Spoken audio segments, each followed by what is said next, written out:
Happy Purim, everybody. We are celebrating the time of Esther. We're reading the entire Megillah, the scroll, the story of Esther, where God acts anonymously to save the Jewish people. It's important for us today because the Jewish people led to the birth of Messiah, Yeshua. And so God acts behind the scenes using Mordecai, the Jewish person in Persia, to bring up Esther in order to stand before the king and save us from annihilation once again. Wow, there's so many, treasures in the book of Esther. And Esther herself, she was an orphan.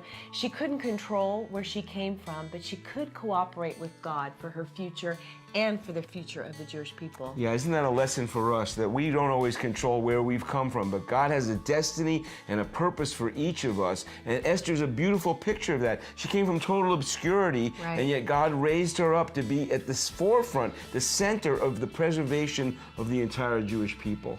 And I think about the season that she was in, where Mordecai said, don't let them know right away that you're a Jewish person. It's kind of like where the church has been for the last few centuries, not realizing that the church, the believers in Jesus, come from a Jewish background as well.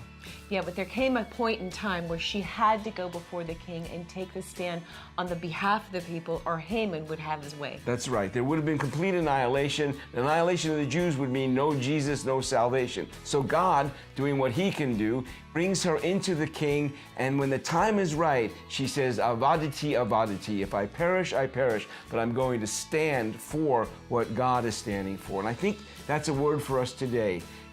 For the church universal, the church around the world, it's time to stand for Israel. It's time to stand with the Jewish people. It's time to say, like Esther did, if I perish, I perish, but I'm going to love what God loves. So today, watch for opportunities for you to be like Esther and to stand for the things that God loves as well.